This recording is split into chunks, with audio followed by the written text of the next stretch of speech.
So, I want to start this conversation by saying that this conversation might feel a little more tender than our usual conversations usually feel. Because when we talk about trusting ourselves, that process requires us to confront all of the moments when we didn't. And furthermore, we might have to revisit the moments that taught us it wasn't safe to trust ourselves. Or we were punished when we did so. It's a lot. It's a lot. We're going to talk about it, but we're not going to drag it on because at the end of the day, this conversation is an invitation to shift from just thinking about ourselves to truly experiencing ourselves, to listen to more than our thoughts, you know, the words that's just on constant loop in our heads, but to learn how to listen to our bodies, our intuition, or that wisdom that if we had the beautiful opportunity to be around elders, elderly women, growing up, we know what that wisdom looks like. And hopefully, this conversation is an opportunity for us to begin exploring what our version of that looks like for us. Let's get into it. Hey, y'all. Welcome to Confident Women Glow. I'm Mo James, and this is the podcast where we dive into self discovery, self trust, and self expression to help you create a life that's true to who you really are. I believe that confidence isn't just a mindset, it's a practice. It's about showing up boldly even when life feels messy and owning your journey every step of the way. Thanks for tuning in. Let's get into this episode. Can we take a moment to talk about reflection and growth? I know this journey of self discovery, self trust, and self expression isn't always easy, but having the right tools makes all the difference. And that's why I created the Inner Strength Journal. This isn't just another journal, it's a space for you to connect with your thoughts, honor your emotions, and design your masterpiece life one page at a time. Each prompt in this journal is carefully crafted to help you dig deeper into what matters most to you, to build your confidence, and to take aligned action. So, if you're ready to carve out intentional time for yourself and start designing a life that feels true to who you are, grab your copy of the Inner Strength Journal today. Head over to innerstrengthjournal.com to order yours now. Your journey deserves this space. Okay, let's talk about inner knowing. If you follow me online, social media stuff, you've probably seen captions, seen content about inner knowing, inner wisdom. I think about inner knowing as is not the kind that comes from our heads. It's the kind that lives in our bones. It's being able to, I had this conversation with somebody just the other day. We can see with more than our eyes, if you get what I'm saying. And for a lot of us, we grew up seeing women do that. And maybe we even benefited from the women in our lives just knowing something without having proof or without really being able to pinpoint how they know it, but they know. And you might be on this confidence growth journey because you're trying to tap into that for yourself. So there's this book in my library called Your Body is Your Brain. And in the book, the author, Amanda Blake, writes about a concept called embodied self awareness. And she draws this distinction between conceptual self awareness. That's when we are thinking about ourselves. And embodied self awareness is when we are experiencing ourselves.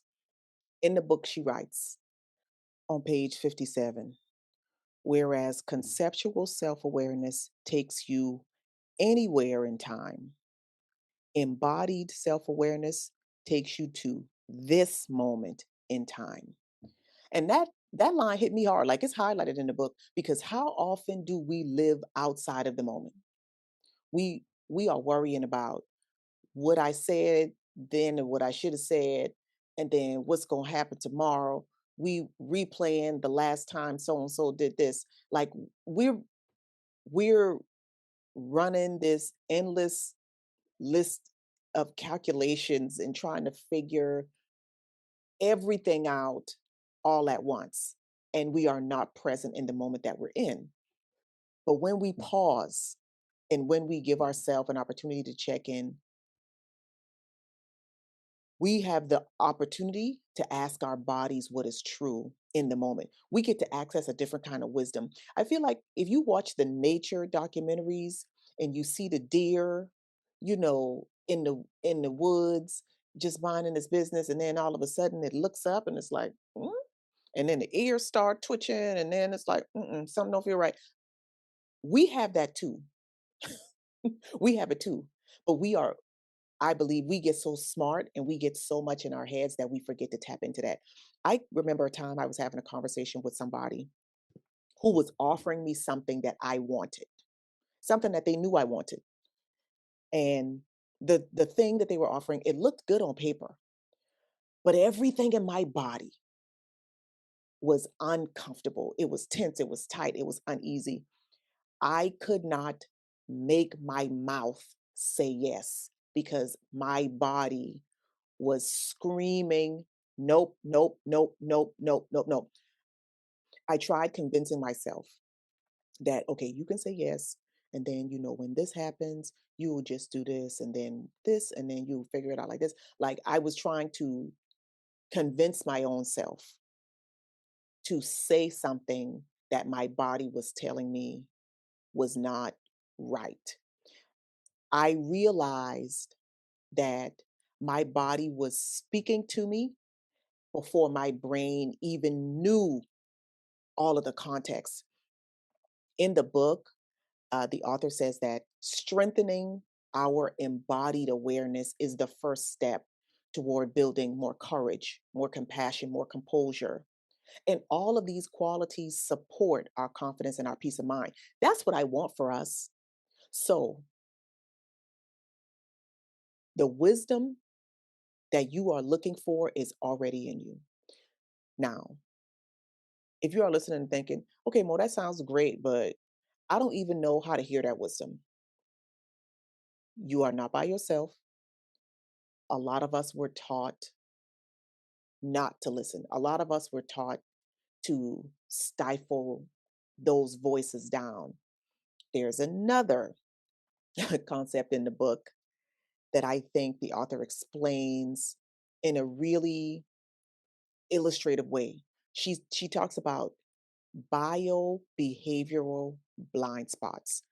These are patterns that we repeat automatically and we don't even realize it. She talks about how what implicit memory is. It's like we learn how to do something and then we just always know how to do it. Think about it like you learned how to ride a bike and you just always know how to ride a bike. That is implicit memory in action. But implicit memory in action also shows up when we just react to something because it's just what we've always done. If I could think about being in conversations with people and they say, well, that's just how I am. That's their bio behavioral blind spot that implicit memory is driving. And a lot of times, it's not just how I am, it's how we've been conditioned to be. And every time, not every time, initially, when we try to break that pattern, when we try to interrupt the this is just how I am pattern, we feel anxious, our stomach starts hurting, we feel confused, like we get scared It's the discomfort that shows up. That's the indication that we are turning the autopilot off and we are waking up and deciding, I'm going to get in the driver's seat. I'm going to paint this picture of the life that I want. So if you've been feeling that tension lately, when that resistance comes up, when you are trying to interrupt your own pattern, I want you to ask yourself, is the reaction, the discomfort, is that really you? Or are you pushing up against a memory that is masquerading as a truth? And what would happen if you trusted yourself more than what you've been taught? What if you trusted you in the present, the today's version of you more than you trusted the version of you that you used to be? That question right there is one that I believe can lead you back to yourself if you allow it to. Because getting into relationship with your inner wisdom and learning how to trust it, it takes practice. I want you to forget about it being perfect. It won't be.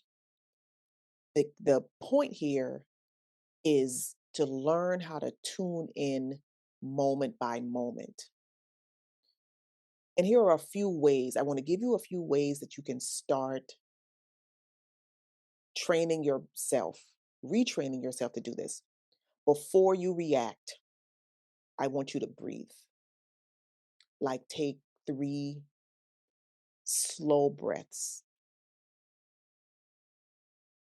and scan your body for tension. Where are you holding? Where are you constricting? Feel that in your body.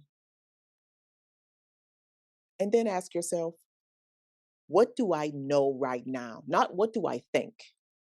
What do I know right now? I did this yesterday. Talking on the phone with somebody who was offering advice, and my spirit knew that it was wrong. My spirit knew it. And the conversation got awkward because I got quiet. I had to. I had to get quiet because I needed to hear myself. I needed to hear myself more than I was hearing them in the moment as they were speaking. I want you to be able to learn how to know, learn how to discern when your inner wisdom is guiding you versus when it's a wound, when it's a knee jerk reaction, when it's an unexpressed, unacknowledged emotion. Only you can know how to do that for yourself. And I'm here to tell you it does take practice. So here's what I want to end this episode with.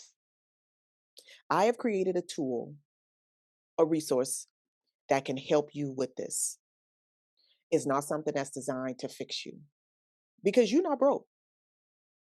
My intention with this resource is that it will help you recognize that the wisdom, the inklings that you feel are real, and help you know beyond your knowing that the answers you're looking for, the wisdom you're seeking is in you already.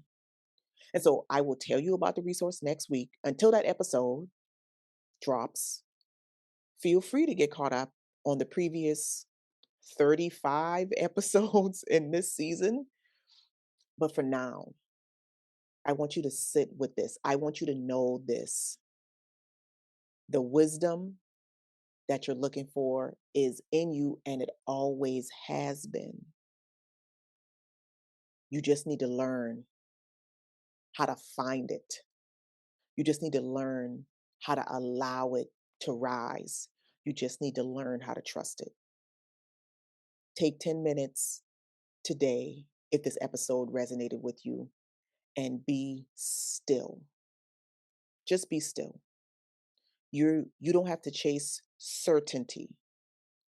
I just want you to trust what is real in this moment. And lastly, I want you to remember the safe bet is always you. Okay.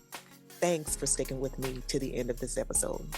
I hope you are feeling inspired and ready to take the next step toward your masterpiece life. If this episode resonated with you, I'd love it if you left a rating or review in your podcast player.